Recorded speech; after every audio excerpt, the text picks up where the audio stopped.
أعوذ بالله من الشيطان الرجيم وإذ قال موسى لقومه يا قوم لم تؤذونني وقد تعلمون أني رسول الله إليكم فلما زاغوا أزاغ الله قلوبهم والله لا يهدي القوم الفاسقين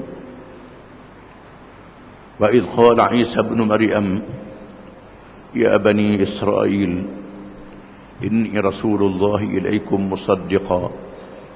مصدقا لما بين يدي من التوراة ومبشرا برسول يأتي من بعد اسمه أحمد ولما جاءهم بالبينات قالوا هذا سحر مبين ومن أظلم ممن افترى على الله الكذب وهو يدعى إلى الإسلام والله لا يهدي القوم الظالمين يريدون ليطفئوا نور الله بأفواههم والله متم نوره ولو كره الكافرون هو الذي أرسل رسوله بالهدى ودين الحق ليظهره على الدين كله ولو كره المشركون. Firman Allah Ta'ala yang bermaksud, dan ingatlah apabila Nabi Musa berkata kepada kaumnya, wahai kaumku, mengapa kamu menyakitiku padahal kamu tahu bahawa aku adalah Rasulullah yang diutuskan kepada kamu. Maka tatkala mereka menyeleweng, Allah pesongkan hati-hati mereka dan Allah tidak memberi petunjuk kepada orang-orang yang fasik, yang jahat. Dan ingatlah apabila Nabi Isa bin Maryam berkata, wahai Bani Israel, sesungguhnya aku diutuskan oleh Allah kepada kamu untuk membenarkan kitab Taurat yang ada di hadapanku dan untuk memberitahu berkenaan dengan kelahiran seorang Rasul selepas aku yang bernama Ahmad. Manakala Nabi Isa AS membawa keterangan-keterangan, dalil dan mukjizat, mereka berkata ini adalah sihir yang nyata. Siapakah yang lebih zalim daripada mereka yang mengadakan pembohongan terhadap Allah? Padahal dia diajak kepada Islam dan Allah tidak memberi petunjuk kepada orang-orang yang zalim. Mereka hendak memadamkan cahaya agama Allah dengan mulut-mulut mereka. Allah tetap menyempurnakan cahayanya walaupun dibenci oleh orang-orang yang kafir. Dialah Tuhan yang telah mengutuskan Rasulnya, yakni Muhammad sallallahu alaihi wasallam, dengan petunjuk dan agama yang benar untuk menzahirkan Islam ini, mengatasi agama-agama dan ajaran-ajaran yang lain walaupun dibenci oleh orang-orang musyrikin. Ayat ini menyatakan 3 Rasul besar yang diutuskan oleh Allah, di mana penganut agamanya masih wujud sehingga hari ini. Iaitulah Nabi Musa yang disanjung oleh orang-orang Yahudi, Nabi Isa disanjung oleh orang-orang Kristian, dan Nabi Muhammad sallallahu alaihi wasallam, Nabi akhir zaman yang diimani dan dipercayai oleh orang-orang Islam. Allah Ta'ala mendedahkan perangai kaum-kaum yang mengikut Nabi-Nabi ini.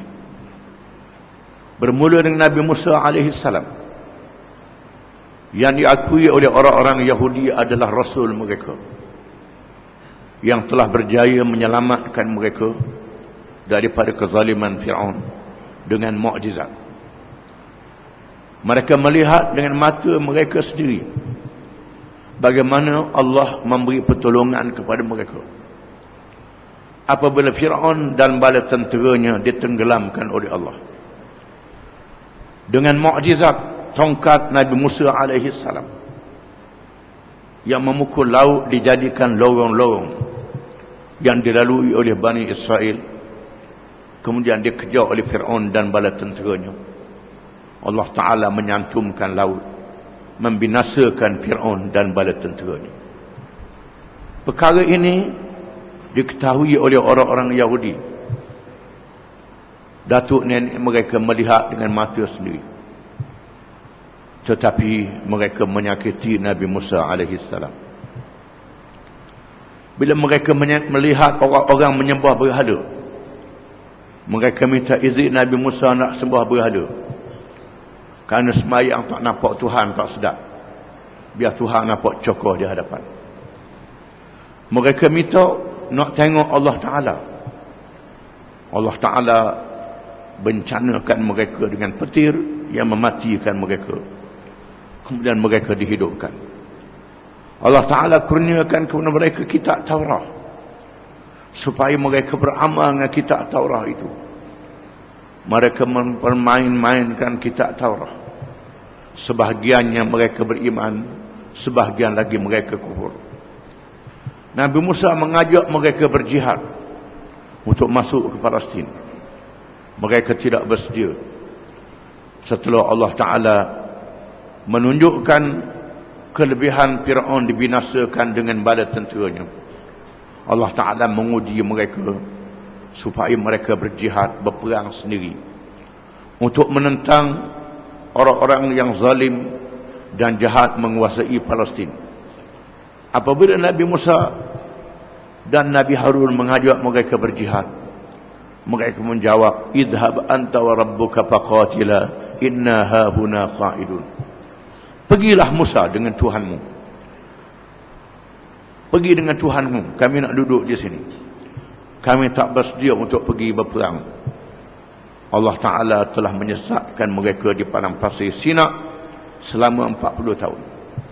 Sehingga generasi yang pertama dimatikan, lahir generasi baru yang melangsungkan perjuangan setelah Nabi Musa alaihissalam dan Nabi Harun diwafatkan oleh Allah Subhanahu wa taala. Itulah perangai Bani Israel.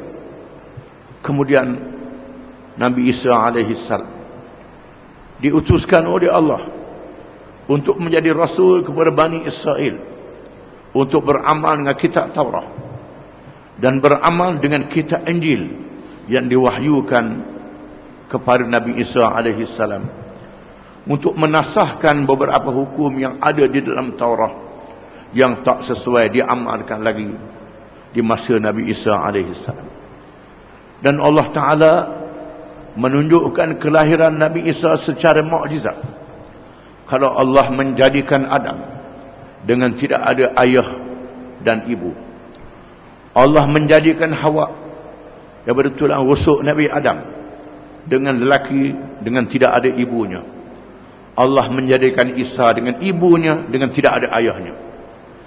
Melalui Maryam yang suci, yang bersih, yang saleh, yang beribadat kepada Allah, yang tidak melakukan zina, diisytiharkan oleh Allah Subhanahu wa taala dengan wahyu yang diberi kepada nabi-nabi dan rasul-rasul, dan dikurniakan bukti Nabi Isa bercakap ketika sebaik saja dilahirkan ke dunia masih dalam keadaan merah, dan ditunjukkan mukjizat-mukjizat, boleh menghidupkan orang mati, boleh menjadikan tanah liat yang dibentuk burung ditiup terbang menjadi burung, dan berbagai-bagai mukjizat dilihat oleh Bani Israel.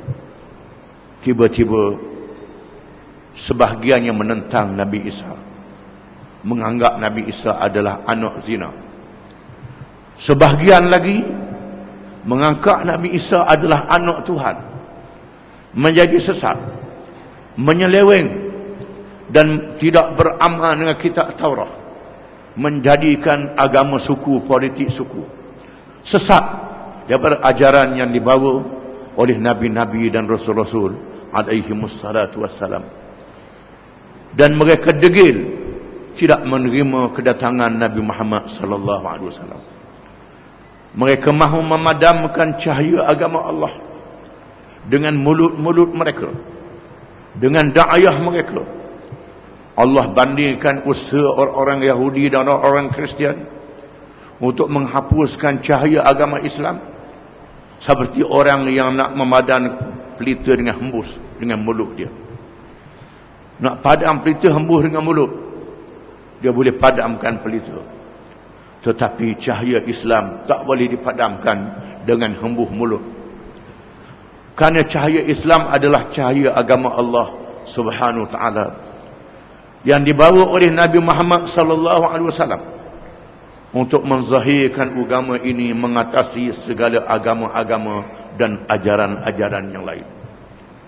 Sama ada yang dinamakan agama, yang dinamakan ideologi, yang dinamakan teori, yang dinamakan apa sahaja yang lain daripada Islam, padam, tak berjaya, gagal. Kita melihat bagaimana agama Hindu, agama Yahudi, agama Kristian menzahirkan kesesatannya. Pengikut-pengikutnya tidak boleh memuaskan diri sebagai seorang manusia, bunuh diri, memuaskan hawa nafsu, putusnya hubungan keluarga. Dahsyat berlaku di negara-negara barat. Sebagai contoh, orang-orang kaya, bintang-bintang filem bunuh diri. Orang kaya tulis surat wasiat beri pada anjing, bukan pada anak, kerana putus hubungan keluarga. Menunjukkan tidak berjayanya agama-agama dan ajaran yang lain daripada Islam. Kita menyaksikan di zaman hidup kita kehancuran komunis, kehancuran sosialis, kehancuran ajaran-ajaran rekaan manusia, dan hari ini kehancuran liberal kapitalisme, teori ekonomi yang menggalakkan riba, yang menggalakkan keuntungan semata-mata, menyebabkan ekonomi dunia runtuh. Bulan lepas, apabila Greek ialah sebuah negara tamadun zaman dahulu. Orang baca sejarah tahu Greek sama dengan Rom, negara yang maju sebelum Masihi, dengan ibu negaranya Athens, negara yang pertama yang melahirkan demokrasi purba secara mesyuarat di zaman sebelum kelahiran Nabi Isa AS. Greek adalah pusat perdagangan antarabangsa, sebuah negara yang hebat.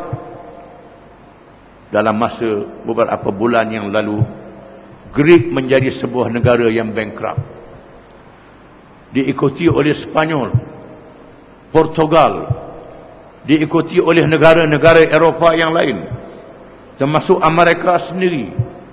Ada orang kata dolar Amerika tidak ada cagaran emas. Wang kertas yang kita guna itu ada cagaran, bukan kertas kosong. Cagaran emas yang paling diketahuinya. Seluruh dunia ditipu oleh Amerika menggunakan kertas kosong, kerana dia sebagai kuasa besar. Amerika menghadapi keruntuhan ekonomi.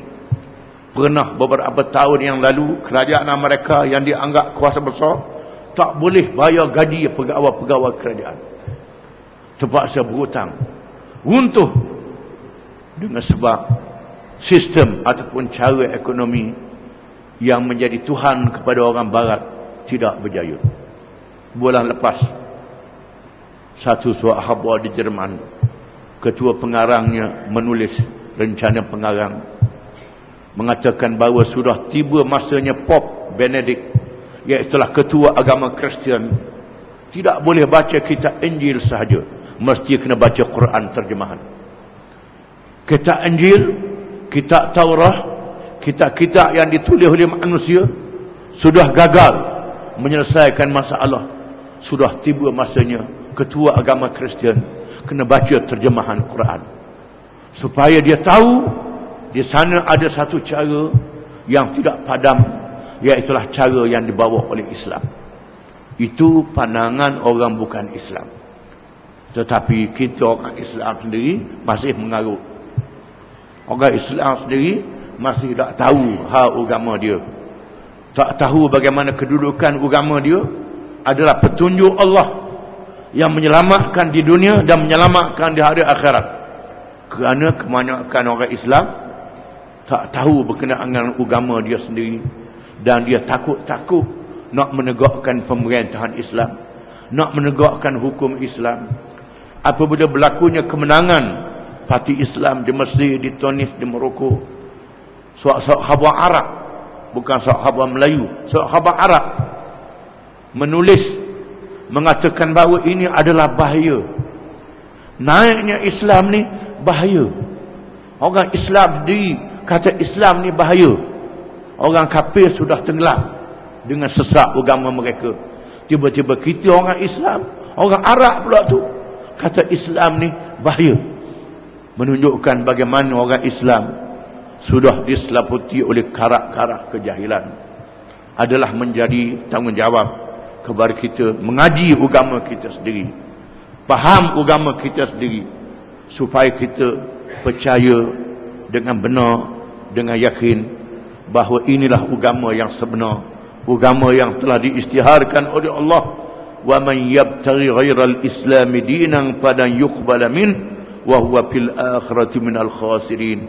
Dan sesiapa yang mencari, yang menuntut, yang berpegang lain daripada Islam, maka dia tidak diterima oleh Allah, dan di akhirat kelak termasuk di kalangan orang-orang yang rugi pada hari akhirat. Islam ini dalam semua urusan kehidupan kita. Sebagaimana kita kena semayang cara Islam, maka minum ada halal haram, pakaian pun ada halal haram, berniaga ada halal haram, pemerintahan negara ada halal haram, pergaulan ada halal dan haram. Seluruh hubungan kita dengan dunia ini ada halal ada haram, mengikut petunjuk Al-Quranul Karim, kitab mukjizat yang berterusan, yang kekal, yang diberi kepada Nabi kita Muhammad sallallahu alaihi wasallam.